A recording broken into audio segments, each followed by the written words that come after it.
Welcome to Tyromper's No Limit Podcast. Welcome, ladies and gentlemen, to Tyromper's No Limit Podcast, episode number 23. Guys, we're always fired up. We are especially fired up for this one.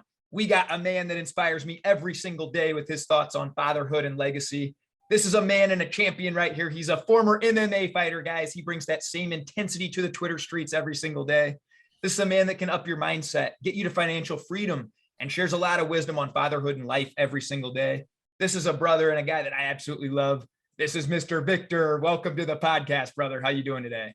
Hey, what's up, brother? How you doing? Man, that intro, those intros are fire. Thank you, brother. Appreciate it, man. I'm so glad to be here with you. Man, I'm honored, dude. I would assume a lot of people that follow me probably follow you, but can you kind of share a little bit of your backstory with us and just kind of tell people who you are, my man? Yeah, sure. So, my name is Victor. I'm from the Bay Area, up here in San Jose, California. Former Division I athlete, and turned MMA fighter. I was good enough to go Division I football. Really wasn't good enough to go to the next level. My younger brother was. So, but I kind of went to AKA up here in the Bay Area and just started training with some of the best guys in the world. And I'm not gonna lie, I was scared. First time I walked in there, I was scared shitless, man. But it was just such I'm big, as you can see, big Bruce Lee fan. So I just went in there and just kind of just followed my passion, just had a good time. It's so crazy. You walk in that gym, you're like, oh, these champions are gonna kick my ass. They're so humble, such cool guys. So just a lot of learned lessons from there. And just from there, from the fighting, then I became a father. And then that was the real fun time in life. And that's when I really kind of opened up my eyes and, just life, just fatherhood and fighting, man. It's going pretty good. That's awesome. Do you still fight a little bit, or is that kind of a season of your life past? I'm kind of done now. Corona kind of, with the birth of my son, then Corona kind of killed a lot of that. So now just kind of done, but I still go to the gym, still train a little bit here and there with some of the guys, still rolling around, breaking sweat, and it's still good. Keeps me in shape, keeps me young. That's awesome, man. Well, there's a lot we could probably get into, man. I kind of want to start with, okay, so you played Division I football too. Yeah. Growing up, was sports a big part of your life, and how do you feel like that impacted you? Yeah, sports was a huge thing in my life. I'm the oldest of 5, so I was there for the good times with my dad, and he was big time, rode dirt bikes, did football, so he was always our coach. And then I would say about I started when I was 8, and I'd say he was always there till about like my freshman year in high school. So that and then he kind of, substance abuse and stuff like that, and just was having a hard time in life. And football was always there, like always good coaches, teammates, just some of the lessons like on leadership I learned, just, like that can never be replaced. Like sports have helped me so much. Yeah, I think team sports is a really cool thing, man, where like the lessons applied, even if you don't go pro, right? Like, yeah. I mean, for you got a free education out of it, which is pretty dope too, man. You're in the top 1% to do that. But like most people, even like myself, just growing up playing team sports, it teaches you valuable lessons as you kind of navigate through life. Can I ask real quick, you said you had a great father figure for a while, and then after a while, is that what kind of drives you now to be such an intentional dad? And yes. Can you, as you can see, like fatherhood is very, very important to us. And that was something like growing up, like it just sucks, like when you see other kids' dads there and you try so hard and it kind of shows you what you don't want to do. Like it kind of makes like those questions you had. The questions I had in my head as a kid, I was like, I never want my son or my daughter to ever have to ask me that, to never have to worry about, like, damn, is dad going to be there? And if he is there, is he going to be cool at the game? Is he going to be drunk? Is he going to embarrass me? So it's just stuff like that. I was like, you know what? Like, I love you, Pops. Like, thank you for what you showed me, not wanting to do. So cool. I seen what you did. I don't want to do that. So I'm going to go totally this other way. And it's like, it's so crazy. That takes a big person. My father's father was a war hero, but he brought back with him a lot of challenges with that, right? So he wasn't really a present father for my dad and things like that. So my dad had to kind of make that decision that you're making to say, I'm going to stop the trend of that, and I'm going to be a super intentional dad. So that's been kind of your thought process with that too. Like, because I just see the way you interact with your kids. You're always throwing them in the air. You're always there. You're always playing with them, bro. It's so fun. Like, can you kind of talk a little bit about fatherhood? Just like, it was like, what sucked for me was, like I said, I'm the oldest 5, and I have a brother that's 3 years younger than me. Like I said, he's probably should have went to the NFL. It wasn't for like a freak injury. And then I have another little brother who's 3 years younger than that, and then 2 younger sisters. So I was there for like the good times, when my dad had me young, like, he was like 2021. So until he kind of lost it till I was in high school, I had like 12 good years with him, like really, really good years. The last 2 were rough. And then it kind of turned into, okay, it's me and my brothers now. Now I'm the man of the house. Now I have to lead my brothers and show them what we need to be and what we don't need to be. Because like you said, like your grandfather came back with, first of all, thank you for your service. But my grandpa kind of had some of those same demons as well. So kind of passed to my dad. And I was like, just like, we can't do this again. Like, we just can't do it. Like, more than I was scared of bad grades, more than I was scared of like not making it to college or anything, I was just scared, like, man, I can't disappoint my grandmother or my mom again. Like, I just, like, I've seen, so like, I just can't. And that's what like turned me into like a very just like intentional father. Like, I have a good time with my kids, and I make sure the legacy's there. Like, just deep life lessons I learned, like watching him kind of go through the ups and the downs, like just some of those deep lessons. That's cool. I know you're into Stoicism as well too. Yeah. Is that where a lot of that developed then, where you kind of saw those crazy ups and downs and you're like, Yeah. hey, I don't want my children to see that. I kind of just want dad to be that rock, right? And Yeah. honestly, when I see you, man, that's what I picture. I think like you're just that rock, dude, like you're that strong guy. So, And like I get that from you too. I get that, like I get that from you too, like watching your journey and like watching you with your wife and and your kids. I'm just like watching you like take off your shirt and go sprint when you're at the bank and running back and forth like at lunch. Like, people don't even remember that. Like, I remember, I'm like, dude, like, this is my dude right here. Like, I feel his energy, because like that's how I really feel. Like I have to go out and like do stuff and get the energy. I'm just like, I think kind of like you do. People, tell me if I'm wrong, but people kind of gravitate to you wherever you are, right? Kind of like they kind of, that's kind of how it is with me. So I want to have good energy and be uplifting and like inspire people to do better stuff. Because I'm the oldest, I've always had people behind me, watching me, following me. Like, I would get Father's Day cards when I was like 15 years old from my brothers and sisters. So I'm like, I take it really serious to be like a dad, like, because we've learned those lessons the hard way. And like, credit to my mom, like, and credit to my grandmother, like, all 5 of us graduated, college. My little sister's in the Air Force. My other little sister's going to be a doctor. So like my baby cousin is at West Point. She's going to be like a fighter helicopter pilot. So like, it just went from real bad, and we were like, man, we can't do this again to grandma. And like, all of us just kind of went the other way. So it hurts, but it taught us good lessons, So it was like, I just have to look at the positive of it. That's a Stoicism. Like, what is this teaching me? How am I going to get better from this? And that's kind of how I take it. That's a lot to unpack. And I love that, man. That's a really cool thing with life, where every challenge also presents an opportunity. And I see that in my life. The hardest thing I ever went through was probably divorce, and getting cheated and then having to start over and financially ruined and all these things. But when I look back, that was probably the greatest thing that ever happened to me, because it forced me to grow so much. And do you kind of feel the same way then when you kind of look back on your childhood and kind of think about that? Yeah, I do. Like, it was, that's how I take it. Like, I took it as a challenge, like I just took it as like, okay, man, like we got to get better from this. Like, we just can't do it again. Like, it costs too much. Like, to do it again, like it would just cost too much. So I was like, all right, it's on me. Like, me and my little bro, like, we're going to change it. And like we've been doing it, and that's just kind of been our life's work. And now, like, to watch him with my nieces, with his daughters, and be such like an involved, like super dad. And like, me, the same thing. And I'm just like, oh, like, okay, like, it worked. Like, yes, like, yes, it worked, That's so awesome too, that like you and your brothers are still close and you have that like really tight knit family. And then like, even you can probably lean on each other. It's, I know I have a group of dads and friends and people that, dude, we do that. Like, what are you doing with your kids tonight, man? I'm taking mine to the park. I'm doing that, and it just like, you're kind of like all wanting to get better at fatherhood, which, is a really neat thing. There's no more important job, Yeah, it's like, it's super cool, because my brother's the lieutenant for our local sheriff's office here. And like, every Christmas time, he's like, all right, Vic, what are we gonna do?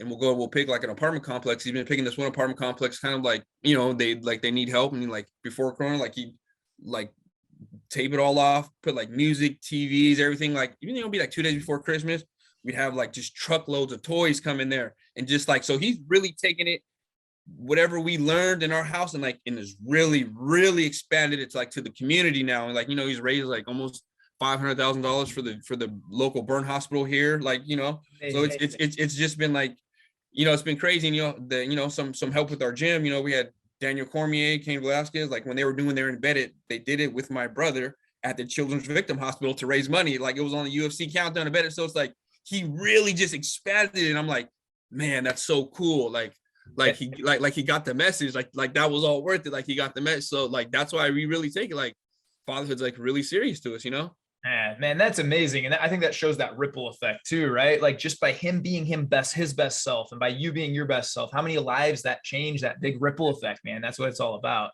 That's incredible. Well, can I go back a little bit to like, okay, so you're a very successful high school athlete, and then you go to play Division I college football. Can you kind of walk us through that a little bit and tell us, maybe some stories from college? Yeah. I've heard some crazy stuff about D1 football players, and I got a couple buddies too. What was that experience like for you? What did that teach you? It was fun. I like it was, I was kind of the smaller kid in high school. I was like maybe like 150 pounds soaking wet. So I had to go to the junior college route. My like I said, my younger brother, he was like all state California, like he was super good. So me and my brother, we kind of signed package deals to Texas El Paso. My brother could have went anywhere, like any Pac-12 school, USC, when USC was really USC, like when like Pac-12 was really the Pac-12. He could have went to any of those schools, but he was like, you know what, man? My brother, like I had like Washington State, like one of the smaller Pac-12 schools, and like we both had UTEP together, and he was like, you know what? Fuck it, we're sticking together. Like you're my like we're going to school together. Like fucking like we had never been away from home, away from mom, and we had never been away from each other. So and like when I left a semester early, and he was still like a senior. So then it was like weird. I was like, oh, whoa, like my brothers are not here, like no one's here. And I was just like, you know what? It was super crazy. And then when he got out there, it kind of like all came back together. So like we got out there, I had a good time.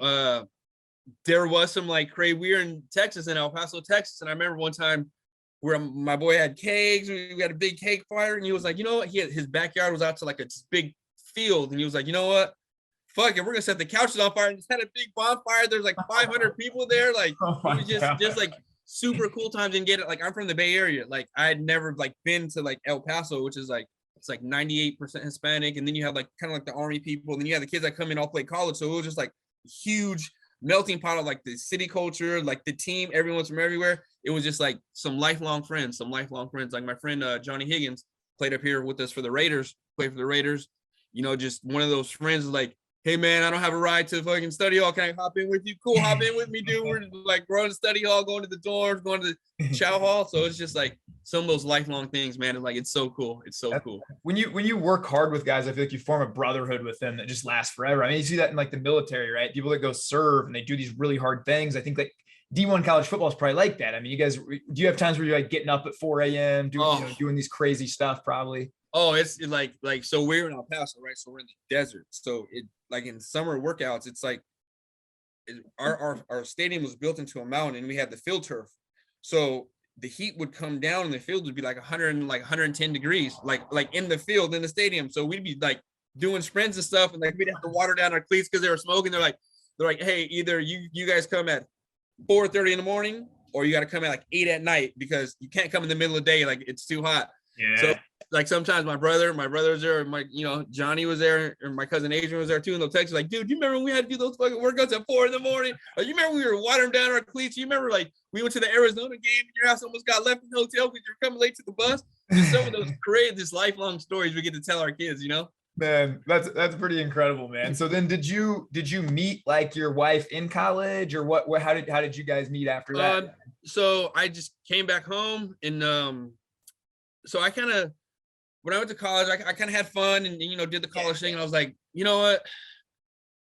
I came home and I was just like, you know what? Like I need to do something. I need to go do something. So I went to the gym and just working out through family friends. We had met and and just started our family, and it's just been here ever since. She was like super crazy, like, oh my God, he's gonna fight. Like, and that's the weird thing too. So we'll get this whole MMA story, but like when you're fighting and then you watch your like family like watching you about to go fight, it's not like it's cool. Okay, that's just a little sparring match at the gym. They're like, oh shit, he's really gonna go do it. Like, so you were training MMA and you were actually fighting. You were competing. Yeah. Oh, yeah. So I didn't know that, brother. Okay, yeah. So right after college football, You move back home, you start training with these guys. Did you have any prior experience before that?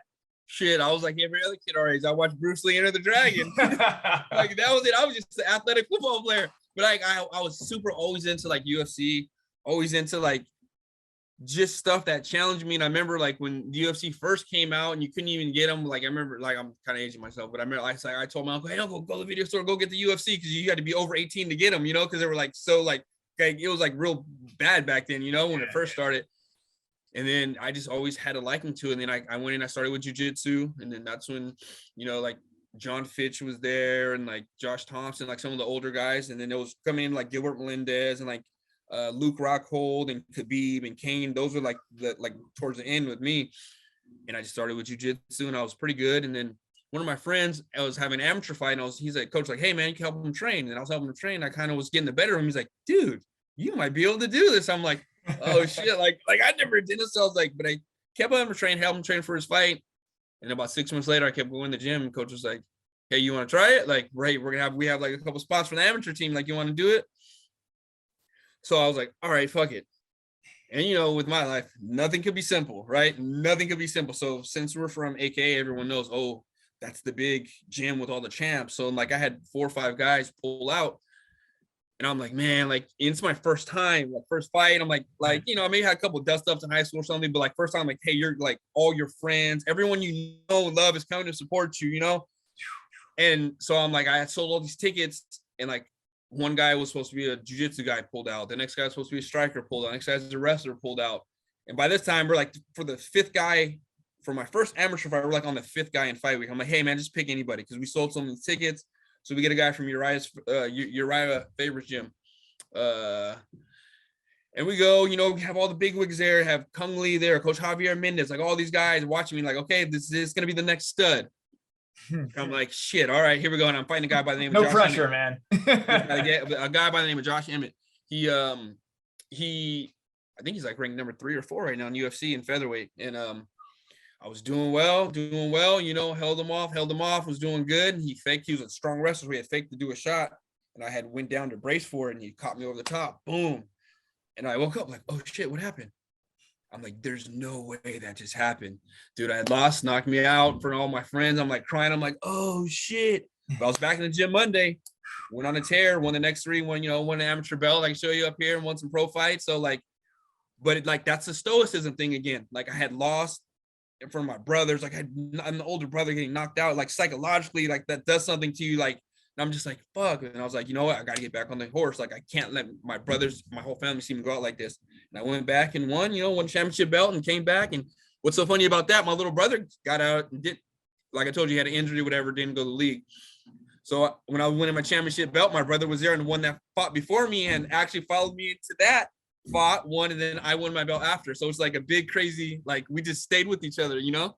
It's so cool, man. That brotherhood. Now, were you doing that full time? Like that was your no, I was also working with kids. I was working at a juvenile hall, helping rehabilitate kids. That's why I also get that fatherhood thing too, because I worked at a juvenile hall for 7 years. So I'm like training for my fight. So like I'd come in at 7 a.m.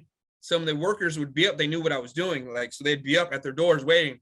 I'd be like, all right, you come on, we're gonna go outside because we had a track. We're gonna go outside and run a mile. We'll go outside and run a mile and come back. Get the kids breakfast ready, put it like doing school. So it was like a whole thing. It was cool. Man, that's awesome. So I bet the kids loved you too, man. Oh yeah. So high energy. You're like an energy magnet too, man. I bet. I was a camp counselor for a while and that was the most fun job I ever had, man. Shout out to Lutheran High camp counselors, man. We literally, it was so much fun. But so then you're working all day with the kids and then you're going afterwards and training 4 or 5 hours every night, or was that kind of your life?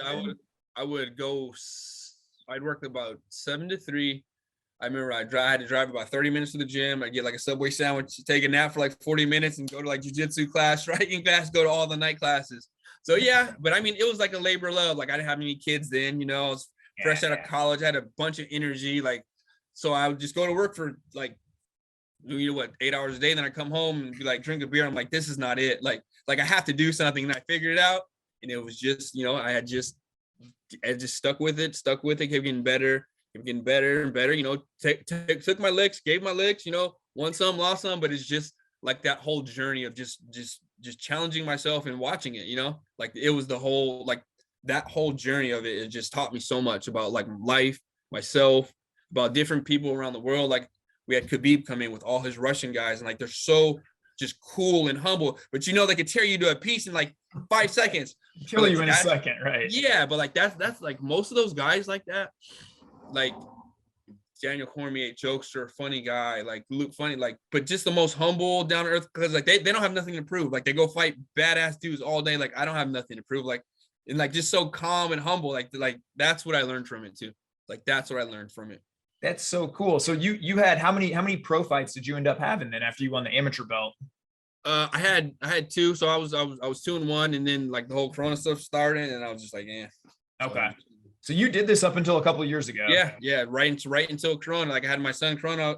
I had my son, and the Corona thing kind of started, and I was like, man, he's young. I can't really go back to the gym. Like I don't want to get him sick, and it just kind of like, so it stopped. But yeah, like I was up like so right when I got on Twitter and kind of found you guys, it's kind of right when it stopped. That's why like you see like the threads when I had like when Helen for like the Olympic gold medal, she came in there and worked with us. Like we had like high level like gold medal like wrestlers and like just super cool stuff you see just behind the scenes of like all the fight camps. You're like, whoa, like that's my friend on TV fighting. Like I was just in the gym with him yesterday. I watched you guys film that in the gym. Like so like just stuff like just behind the scenes, and to see.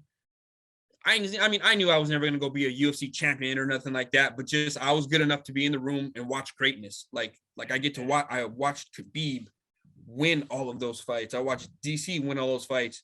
Luke, Kane, like just some of those great dudes you never even heard. Like Josh Thompson, when he was like the one younger 155 champ, like was my first coach. I would kick my ass all the time. Like I got to train with him at the end, and like I remember one time, like I just did. I would never say I ever beat him in sparring, never at all, but like I kind of held my own. He looked at our coach and was like, hey man, like he got better today. And I was like, whoa, that was like my first coach ever like looked at me as like we really went out, and he said, whoa, he got better today. I was like, man, that's like so cool to me, because those are lessons like I never really had an older male tell me that. I never had a dad tell me that. So those coaches really, and like that's the most dire situation you get, you fighting another man who really knows how to fight, and him looking at you saying, hey Vic, you got better today. Like I was like, damn, that hard work, whatever that hard work switch was like, okay, if you work hard, like it works, Man, that's incredible, man. So that is such a cool journey and such a cool story that you've had, man. So I'm sure then coming out of that, right? So Corona hits, you have your first son,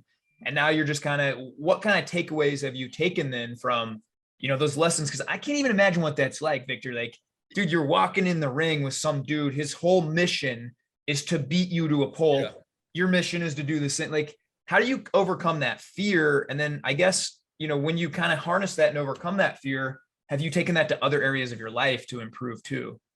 So there was, I would say, like in my whole athletic career since I've been 8 to, extra or like 30 something, I was in the zone probably twice. I was only in the zone 2 times. I remember like one time when I won my belt with my brother, but the first time like I did the D1 combine, I was kind of like, I had transferred schools. So I went from high school and I went to this JC. I didn't really play that much. It's the first time I ever sat the bench, like from 8 years old. So then I transferred to this other one, and I was doing the combine, and I had ran a really good time. I had ran like a 4, I think it was like a 4.31, 4.2, like 4.27, 4.28, 4.29. My cousin ran a 4.31, and I was like, there's no way I just did that. And I looked, and they're like, no, you didn't. I'm like, cool. But I remember going up to the line, I was like, I put my shoes on, and I remember I had ran, and I didn't. I was just like, that kind of felt like in slow motion. When you say you get in the zone, like you're like in slow motion, that's what it felt like. And I looked at the coaches and they go, what? And they confirmed, like, yeah. And I was like, oh crap, like I really did that. And then the other time, I'll probably put some pictures on Twitter of this. You'll see me walking to the ring, like when I win my championship belt. And you see me just walking, and I'm just like kind of singing in my head. Like I'd always play like I'd play like James Brown. I'm going to have a funky good time. Like, we already signed up to do it, right? Like we've already signed up to do it. There's no backing out. So we might as well just go have fun. So I'd always walk out to James Brown. We're going to have a funky good time. And just, you see the smile on my face, and like my kryptonite was like fighting wrestlers, because I was like an athletic striker. So like, so I was like, oh man, like I got to fight this wrestler dude. I'm like 5 fights in. He's like 16-4. Like, oh shit, like he has hella fights. Like he beat my teammate before, but I'm like, I'm gonna avenge my teammate because he beat my younger teammate. So now I have this big brother stuff going on again. Like this theme keeps coming up in my life. So I'm like, all right, like I'm gonna do it. And there's something like in the stare downs, like when you look at someone after you weigh in and you stare down, like there's something in their eyes, like the eyes don't lie. And it was just like I had seen something in his eyes, like it was just my day. Like I had just felt like it was my day that day. And when I walked to the ring, you could see that, like I was already kind of in the zone. And when I got in there, like he tried to like wrestle me for like 2 minutes and 40 seconds of the first round. Like I had stopped it. And when I had sprawled and we had broken, I watched him go like, fuck. And that's when like, then I just started hunting him. And I ended up putting him out in the first round and winning the belt.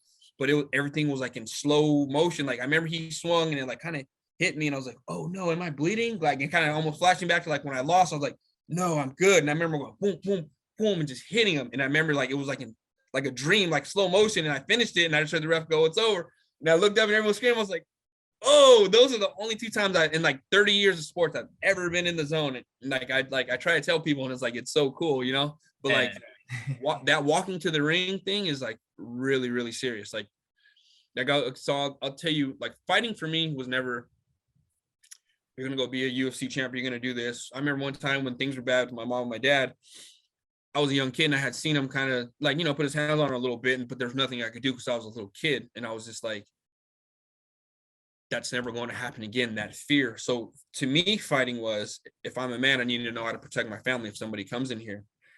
And more so, the last 2 weeks of camps, the first 5 weeks of camp sucks. It's just conditioning. The last 2 weeks is like, okay, your mind, now it's not the body, it's more training the mind.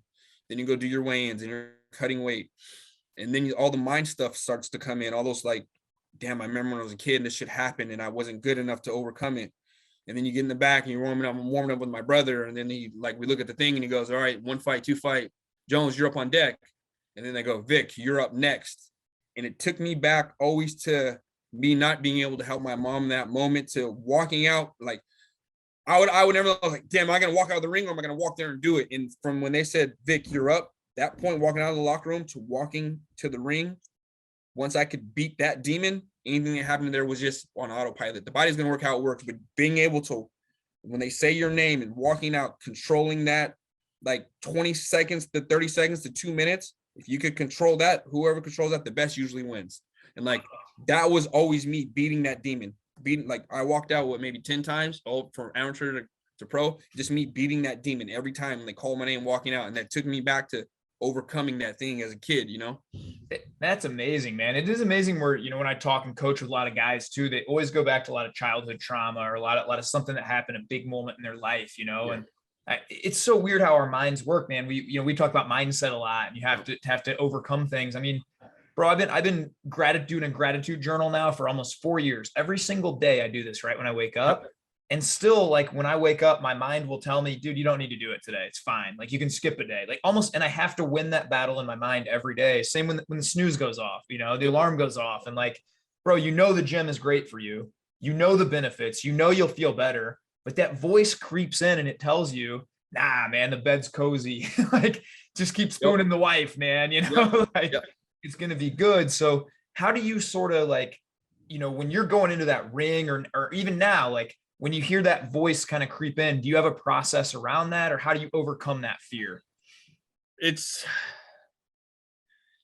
kind of like, I just go back to like, and I'll give this to you. Like you've been my inspiration with that. You said, dude, I've been on like fucking, like how many every day? You said, I've never missed a day. And like, I've tried it. I've got to like maybe day 60 and miss one. I'm like, fuck. Like I did like maybe like 70 and miss one.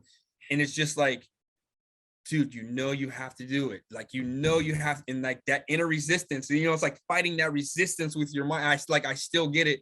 And like, I'm not gonna lie, like I listen to a lot of David Goggins, a lot of like Eric Thomas. I like a lot, like I look at a lot of your stuff and like too, like he got up, he did it today. Like he got up and did it today, like the routine. And it's just like in our group, like Steven too, like I like a lot of his stuff too, like the Stoicism, like you have to be on it, you have to do it. And like, it's still a battle every day. Like like David Goggins, you hear him say, like, I looked at my shoes for 30 fucking minutes before I just put it on and did it. Like sometimes I sit down, I'm like, I don't want to do, like, I don't want. And then I think like, dude, you dieted and lost 30 pounds and make weight and fought like cool, like high level guys in the cage. Like, why is it so hard just to go get on this treadmill right now? And like, I still fight it, dude. Like, I still fight it. And like, sometimes I just have to just do it. Like, the longer you think about it, the more you just have to just like, when that creeps it, you just have to go. Like, you just almost have to pin it and go. Like, I like to ride motorcycles. I would say like, you just gas it. You gotta go. All gas, man. Yep. It's cool that you even bring up Goggins, because I finished his book the second time, and dude, I couldn't even sleep for like 3 days when I'm taking notes on this book. But like, bro, it's like even a guy like that who's literally conquered everything. I mean, world record in pull-ups, never had run before, and then goes and runs a 100-mile race. Like, but yet even he taught, day after day, like you just mentioned, he still has to overcome that battle. And like, I think we can apply that as dads, like, there's some days, man, like my kids are sick and it's like, dude, man, that voice creeps in, like, this is going to be a shit day, like, this is going to be a terrible day, and I got to fight that. And I got to say to myself, you know what, man, it's all up here. If I tell myself it's going to be a bad day, it's going to be a bad day. But you know what? There's blessings in this day. I can look for those. I can fight those, whether that be physical or mental. I think it's kind of the same battle. Do you kind of agree with that? Yeah, no, I definitely agree. And that's where, like, again, like the Stoicism comes in. Like, what is it teaching me? Like, all right, fuck, I know my son's gonna be sick. Okay, this is gonna suck. But you know what? I get to hold him. I get to hold him all day and play with him and cuddle him. Like, all right, what I'm saying, I'm gonna know he's with dad. I'm gonna make him better. Like, I try to just look at everything. Like, I'm a naturally like optimistic person. Like just super naturally optimistic. Like, happy go lucky, good time. Like, I've seen that, like, the shit sucks. Like, I know shit could suck. Like, let's be happy. Like, let's make this better. And like, that's kind of how I look at it. Like that's kind of how I just try to just smile and go, I know after I do this work, like, I know I'm going to feel so much better. I'm going to be inspired. I'm probably going to come up with some cool ass thought. Like, I know I'm going to do it, So I'm just like, I just kind of think of the reward at the end, to try to get past it.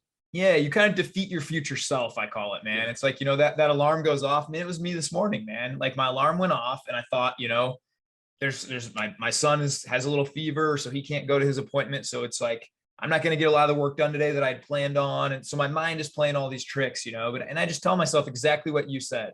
It's a choice. I'm going to choose to reframe it and say, dude, how lucky am I? I'm the only guy in the world that gets to hold my son today. I'm the only guy in the world that gets to walk him outside, let him know it's going to be okay. That's a blessing, man, And so that's what life kind of comes down to, in my opinion. We all go through crap. I'm yet to meet one person, and I've met billionaires. I've met the most successful people in the world. I'm yet to meet one who hasn't had to go through a lot of stuff and doesn't continually go through stuff. Life always gives us mountains.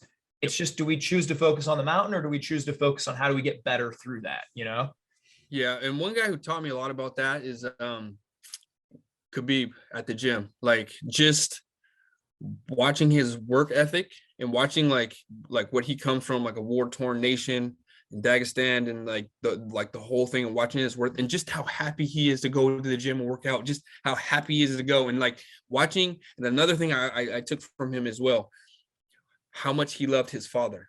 Like, because I never really seen that. I never really seen another kind of grown man give another grown man love like that, and how much he just revered and loved his father. Like, his father was his everything, his hero. Like, he always talked about, this is father's plan. We're going to do this. Me and my father, they were always together and laughing. And I looked at that and I said, you know what? I want that to be me. I want my son to look at me like that. And I remember just taking that from him. And that was so, like, it kind of hurt all of us. Like, when his dad passed a couple years ago from corona, like that hurt everybody. And you just watched him change, and like, and then he retired because his mother said, hey, I don't want you to fight no more without your dad at the cage with you. And like, just that respect, where he said, okay, mom, I respect you. I'm not going to do that. And no, not, and he's a principled man. It doesn't matter if Dana White offered him $100 million. He wouldn't have did it because his mother said that. And like, that was something beautiful I took from his culture, how much he revered and listened to his parents. Or sometimes we don't have that as much here, So I just got to learn like different cultural stuff. And that was like one of the big lessons I always take from him. Like, hey, I want my son to look at me how Khabib looked at his dad. Like, so how do I be the best man that is? And I just watch him work and smile and help people and always be good. And I'm like, that's cool. Like, that's super cool to me. Like, That's amazing, man. Yeah, I can think back to my childhood. My dad was just always there. He got offered promotions. He turned them down just so that he could be home and coach me in sports and coach my sister in sports and just be there. And, the day that I decided to not keep climbing that corporate ladder, so to speak, and kind of make my life about money and try and be that intentional dad, I remember calling him. and saying just thank you, man. Like, you set that legacy. And I think of that almost every day, how I want to honor my father's legacy, and I mean, my dad's not kind of like the mushy guy that'll like, he came from a different generation, I would say too. He's just like, let's put our head down and work, but I feel like I took some parts of that too. But I do think of that every day when I'm with my kids, how like I'm honoring my dad's legacy. And I tell him that often. I've written him letters and things like that too. Have you ever thought about writing Khabib a letter and just telling him that impact? You know what? I might do that. I might, I still, I will still cross paths at the gym and stuff, but I might, you know what? I might actually really do that. And it's funny you say that. It's so funny you say the letter thing, because so my dad had passed in 2019, so he had passed. So we had kind of made it right. I told him, all right, Pops, come, like enough, I get it, the substance abuse, like whatever, that doesn't matter. You went to jail. I would never read his letters when he'd come to jail. So that kind of brings another, like, he would always write letters from jail. I never read it because I was always the young kid ego, the 15, the young man, I'm not gonna read, like, you should be here, why should I read this, right? And so my son came. We had like 6 good months with my son. Then my he had a stroke and passed away. But we had a real good barbecue, like, for my son's baby shower, and everyone came, my brothers and sisters. First time we were really all together. We told you we loved you, starting new for the grandkids. Like, all my son is gonna know is, hey, my grandpa Nate's always there. He's at every wrestling match, every graduation. Like, I don't know what you're talking about, that old grandpa Nate. This my grandpa Nate, I know, he's never missed not one thing. And like, we had made that pact and it was going good. And the universe said, hey son, again, the Stoicism, we're gonna take him now. We're gonna see if you really, really learn that lesson. And I tell you all that to say, now I work I work with the adults in the adult jail, and I had acted like they were doing like this program where like the guys are about to get out, kind of transition, and like some of the kids knew me from the juvenile hall, and like somebody, like a politician, was there talking to them. They said, does anybody else have anything to say? And like, I'm wearing one uniform, they're wearing another, so that's usually, they don't usually really do that. And I go, but some of these kids knew me from, like, and some of them are old timers. I've been in jail their whole life. And I go up there and I talk to them. I go, hey man, I just want to tell you guys, if anybody's not told you this, hey, I love you. I used to be that kid on the other side of the window, so I get it. Like, I know what I'm talking about. Your son is wondering, more than it's an ego thing and he's hurt, he's wondering, why isn't my dad here for him? So I said, if you haven't talked to your dad or your son, your kids, in, I don't know, 2, 3, 4, 5 years, maybe you need to go get something from the mental health and write them a letter and tell them you love them. How could we start this over? I said, because I tried to do that with my son. Then the universe said, hey, he's not here no more. So I learned that lesson the hard way. I said, so before you guys have to learn that the hard way, maybe you should try to fix that. I remember I came back 2 weeks later. Thank you, Mr. Jones. Like, this first time I talked to my son in like 5 years. Like, this first time I talked to my son like this, and like, we're going to make it better and we're going to get out. And like, I was thinking, like, I took that hard lesson of me losing my dad. Like, thanks, Pops. Like, that used to be you. So that would probably be something you would want me to tell them. And like, that's how I took it. And like, they were like, thank you. Like, this first time I talked to my son, and I don't know how long. So it's just like taking those lessons, that extreme pain, and turning it into something good, because like, and you know what? You're right. I am going to write Khabib a letter, because like, that was the letter thing. Like, I didn't write my dad a letter, but I told them to write letters to their kids, and they did. And like, I probably will write them a letter. You're right. It's pretty cool, man. I started this a couple of years ago. I call it a gratitude letter. I do one a month. I've actually written to some people on Twitter, Cool. like, just inspired me so much. But I pick like a former teacher, former coach, parents, even friends and family, whatever it is, just once a month. I just write them a letter and say thanks for pouring into me. Some of them, it's been 30 years since I talked to some of these people. I was a little child, but they were a babysitter, and I just remember them playing with me a ton and having an impact and teaching me that life is joyful and to have fun, and that carried with me. And I just want to say thanks, and like, some of the coolest moments of my life have been sending those letters out, man. And then getting a call back from an old coach, an old football coach of mine, that we just got to chat for an hour and catch up. Hadn't talked to this guy in 20 years, and just letting him know, like, the impact that discipline had on my life, that it carried over, and like, who doesn't want to hear that, like, yeah. That's so cool. Like, man, thank you for that. I'm gonna start doing that. See, you inspired me again. There we go, bro. That's the greatest thing about life, man. And really, our Twitter community, man, is so neat in that way, that like, I learned from you. There's times you put a tweet out and it just makes me think. I'll journal on it, and it'll make me better, and that just the fact that we get to connect like this, man. It's super grateful for it. I love learning from you and love learning from everybody in our community, man. I'm super grateful. Yeah, I remember I was telling, so Daniel, his name is multimillionaire mind on Twitter.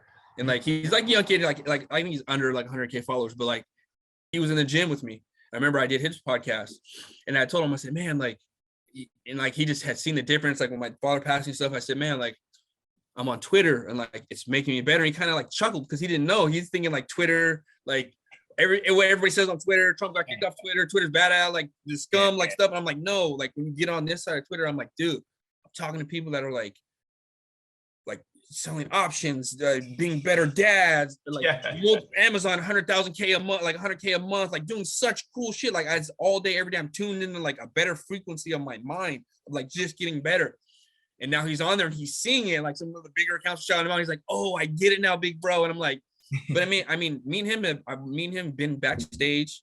You know, I've watched him go through stuff with his family. I've watched him win fights. I watched him lose fights. Like we've been back there when I've lost and he's won and I've lost. And like, so it's like my little bro. And I'm just like, he's like, oh, I get it now. And I'm like, it's so cool to inspire people and like bring them on. They're like, oh, that's why you're always on your phone. I'm like, yeah, like it's cool. Like I'm learning so much stuff, you know? And it's like, it's just like a cool like community. It's a cheat code, man. Everybody wants to help everybody in our community. And like, you know, we didn't even have much time, but like quickly, can we get into, cause you know, you're big into like legacy and now investing. And did you kind of learn that from Twitter? Cause that's pretty, I didn't know anything about investing, you know, like dividend stocks. Like I just didn't know anything about these things. And now, dude, I'm creating different revenue streams for my kids that I'm pumped about. And it's, is that how you got into it too? So, yeah. So I was, so going back to my dad thing, so I had watched my grandmother bury my father, and she had like, you know, some bullshit, like it was like a $10,000 policy, just enough to bury him. And I remember he already had the place up there where my uncle was already paid for, so it shouldn't have been like nothing big. And I remember we sat down, and I'm the oldest now. Now I'm the oldest in my name, and I watched my grandma do this. And she had a $10,000 policy, and she's holding them. And I remember they charged her $9,980, like charged like all the way to the max. And I'm like, grandma, I got it, like I can help. And she's like, no, baby, you can't. I'm going to do this. And I said, never again. Like never again. Like never again will I watch my grandma go through that. Never again. If something happens to me, my son, like I said, never again. And then we got like, you know, we got a couple $1 million policy for both my kids. And then I just been learning on Twitter. Like I got with the Earn Your Leisure guys, and then I got with Ian Dunlap, the master investor, and I got like in his trading program. And when I tell you, like he's like spot on, kind of how Khabib was in the gym, like teaching me like that realm. Like he is what like that esoteric but spot on guy. And like you can see he gets on his rants a little bit sometimes because he's so serious about what he's saying. Like that's the Khabib to me in that realm. And like he's never missed. And like now, like you said, I'm creating a different revenue stream for my kids. I know how to trade. I know how to extract money out of the market in a disciplined way and long-term invest it. Like I can't say enough about like what he's meant to me. Like the Earn Your Leisure guys, that's how I got to meet him. Like, so with the Earn Your Leisure guys and you know, like even, you know, Wall Street Trap, but like Ian Dunlap is kind of like the master investor is like pretty much changed my life. Like I can't, like the Red Panda Academy it's changed everything. It's like just discipline with your money, relationship with money. Like why, like we didn't come from money. Like I grew up on, like if I didn't make a Division I scholarship, I was never going to college. So like I grew up on the government cheese, on the welfare, to like getting a good job. We're all college graduates now. We're all like have 401ks or retirement. We all know how to play the stock market, but we still have that trauma with money. Like we never had no money. And we live in the Bay Area making high salaries. And but like until you learn how to do it, and he helped me like reframe it with like, there's no reason me making my job, my grandma shouldn't have had more money for me to help bury my father, but it taught me a lesson. Now I know. Now my kids' college is paid for. Like, you know what I'm saying? We're doing good. And it started. He really like, I was in a vulnerable state, losing my dad, coming out of fighting, and like finding Twitter. And then I found him, and it clicked. Like whatever that discipline, it just clicked. And it's just like, I owe a lot of that to him. So. That's so awesome, man. I think two things out of that, you know, one, again, it all goes back to your mind, and it's your relationship and how you view money. One of the smartest guy I've ever met with money is Marvin. He's a guy who similar story with growing up in kind of a lot of poverty. And he was on a previous podcast guest. And now this guy does $1 million days. Yep. And he's just an absolute boss. And he kind of got to a point though, and it's to my second point, you know, he says, I won't even teach you about money. I'll teach you about mindset. And Yes. then we'll talk about money, because I don't care if you make $1 million a day. If your mind's not right, it doesn't matter. Like, it all starts in the mind, whether that's health and fitness, fatherhood, whatever it is, it starts, you got to win that battle first there. And then my second takeaway from that is, man, just looking at a guy like you, Victor, and thinking about the other people I know, tragedy hits everybody, right? And then it's how you respond. And you said a couple times in this podcast, never again, never again. And, I see certain other people roll down and they lay dead. And that's what breaks my heart, man, is, you're one committed choice away from saying never again. And today can be your day. If you're listening to that and you feel like you've been going through that struggle, it's not your fault often. It's not your fault that what happened to your dad, right? It's not your fault that what happened to some of these things. Life is going to knock you down, but you don't have to choose to stay there, right? And that's what I admire so much about you, man, is you got back up fighting and you said, never again, this ain't going to be me, Like, like my dad was, like, when he was good, big, loving, give you the last $5 out of his wallet. Like, would love you, tell you I love you to death, like, real emotional guy. But he taught me a lot on that end. Like, I wherever I leave, I don't say goodbye. I say, hey, see you later. Or like, I always say, that's why you see me say, hey, make sure you tell people you love them. That was one of his things. Like, because he was in jail all the time. He'd always tell me, son, the worst thing you could do to someone is leave them alone. Always tell people you love them when they leave, because you don't know when you're going to see them again, because he lost his brother. That's how, like, the substance abuse stuff started. And to make it worse for him, not to give him no excuses, but he named me after his brother he lost. So every time he called his son, was that reopening that? I don't know. I never got to ask him before he left. So was that reopening that wound every time? So I always thought, hey, I'm going to be good. Like, I'm going to be good for my dad. So at least turn it into something good, So I kind of always had that. And I just, now it's turned to money. Now I'm thinking, like, okay, like, I'm going to make sure we have enough money and our money's good. So then we don't have to worry about money. We could go like, hey, son, what's your passion? What do you want to do?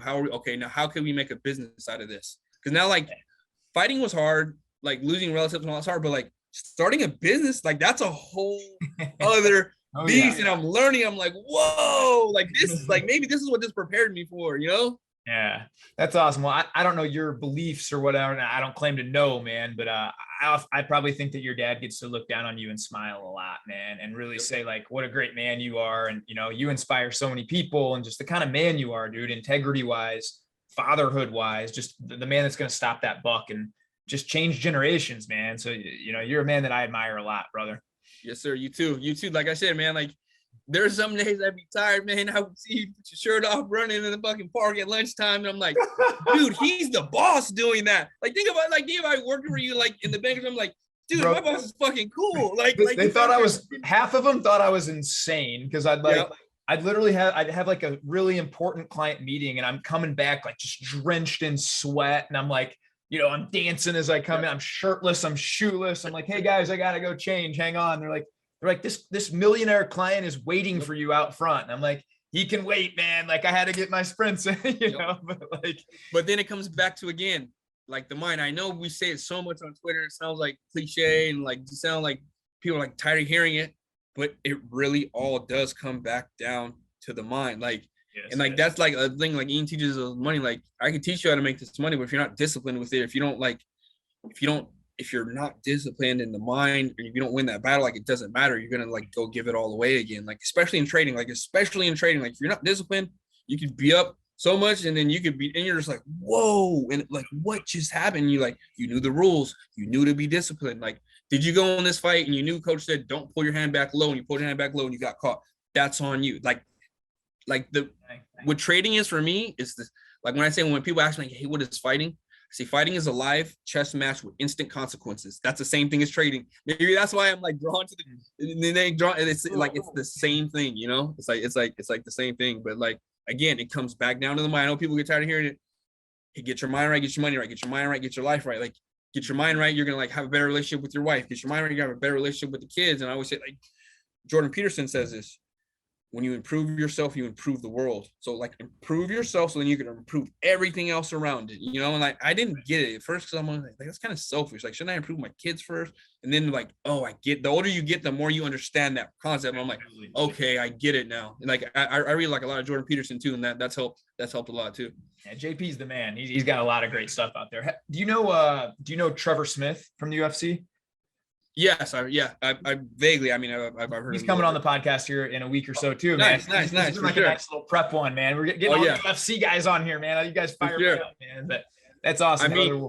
I mean, you'd be crazy. Like some of those lessons you learn in that room, some of those things you see with some of those high level guys, like in those rooms, and like you said, when you go to war and battle, and like you're punching each other's fucking lights out, and then bell rings, you get up, hug, tell, hey, I love you, like you made me better. Like there's, like you said, there's nothing like that. Like you get it, like, there's nothing like that. Well, dude, I could probably sit here and talk to you all day, man. But at some point, I'll need to wrap this up. I always wrap up the same way, brother. I do 5 rapid fire questions where I'm just going to fire off questions. Just give me the first thought that comes to your mind. Is that cool? Yes, sir. Yep, right, man. What's the best, most impactful book you've ever read all time? Woo! It's either The Alchemist or 12 Rules of Life by Jordan Peterson. One or the other. I've heard 12 Rules of Life. I've read. I've never read The Alchemist, and I've had many guests mention that. That's one I'm going to read, man. The Alchemist. What's someone that would maybe say that, hey, I have no investment knowledge, Victor. I have no idea what I'm doing. What would be the first step you would tell them to start to change that around, or start to, a lot of people just live paycheck to paycheck, and that's normal, right? What would be the first thing you would tell somebody like that? So I know I can say this because, Ian says all the time on Market Mondays, 2 tech, 2 index. If you don't know where to start there. Those are your 4 legs of the table. He says it all the time. You go VOO or VTI, Apple, Microsoft. Like those are the four legs of your table. If you don't know where to start there and you'll be good. Like you keep it simple. Don't overcomplicate it. You can't go wrong with the indexes. Like buy some index funds, VOO, VTI, or 2 great ones that, like, they're going to give you back your money. So, and multiply it. And I'm a living proof of that. Like, and Ian knows this, he says it all the time. So that's the plan. I like it, man. This one I'm very interested in. What if your son grows up one day and he wants to do, fighting, and he's really into that? Is that something you would encourage, or you would say, hey man, maybe think about a different path? I'd let him do it. I would let him do it. We'd be smart about it though. He'd have a wrestling base. He'd wrestle so he could be able to take it where he would want. And for all the fathers out there, I would say, if you have sons or daughters, either way, get them in wrestling. That's the best sport to develop their minds, because for 5 minutes, there's nowhere to go. It's you and that person. You have to, whose will is stronger. And that, even if you win or lose, it doesn't matter, but it teaches you how to grind. It teaches you how to overcome adversity. So yeah, I'd let him do it, but he's going to wrestle first so he could learn that mentality to grind it out if he needs to. I love that, man. Thanks. What's the favorite thing that you do each day, man? I know, you got your hand in a lot of different things, a lot of different areas. What's, if you had to trace it back to, hey, what's my favorite thing I usually get to do every day? Get up, kiss my son, tell him I love him, and my daughter, tell her I love her, take her to school. Probably just getting up and being with my kids, taking them to school, and then I would say probably meditating after that. I love that. I love that, man. I always feel like it's such a gift. I get to pick my daughter up from school every day. Yep. And it's like, I know a lot of dads don't get to do that. They're at work or whatnot. And so for me, it's that is such a special thing for me every day, man. Man, before Corona, I was a field trip dad. I'm raising my hand. I'm at every field trip. I'm putting the stuff in my truck. I just drove my daughter's stuff up to science camp. Like, that's me. Like I'm there. Like, just be there. Like, one of my things is just be there. Like, just be there. Like, we can make more money, more time we can't get. So just be there. Amen, man. That presence is everything, man, right? Presence over presence. That's what Zach Small says. Oh, yes. I like that. With me, man. Oh, that's a good one. Yeah. Well, what's one thing that people that will follow you might not know about you, or a unique talent or skill? And then also, can you follow that up with, hey, where can we find you in the future? What's your future plans, my man? One thing you don't know about me. I would say you're kind of an write a lot. I like, even though I kind of to fighting, and you see all the tough stoicism stuff, like I like to write, like a lot of poetry, or like I'm gonna write, like I like to write. Love that. And you could find me at Stoic Wealth. That's where I'll be if there's anything coming up in the future. It'll be stoicwealth.com. I'm gonna get a newsletter out pretty soon. I'm kind of cultivating it to see how I want to start it, to kind of give them my journey and give people a kind of a deeper look in a longer format. So be on the lookout. Go add to my email list, and we'll get the newsletter out and just kind of communicate and inspire. So I love that, brother. Well, man, you definitely communicate and inspire every single day. I love everything that you put out and everything that you stand for, man. I'm really grateful for you to come on, share your story, Victor. I think You made me better today. You made a lot of people better, brother. I'm going to link everything that Victor does below to. Definitely going to link your Twitter account at Stoic Wealth. Check him out, guys. He's a fantastic follow. Sometimes this guy writes these tweets. They stop me in my tracks, man. Literally, they're fantastic, man. So I appreciate you again coming on, brother. Thank you. Yes, sir. Yes, sir. Thank you so much. Thank you for being you, man. Thank you for inspiring. Thank you. Well, hey, guys, this has been Tyromper's No Limit Podcast, episode number 23, man. You're on here, the GOAT episode. Victor Jones is on here, guys. You guys go have the greatest day of your life. Be kind to your others. Be kind to yourself. Let's make ourselves better. Let's make everybody better, man. Go have the best day. Thanks.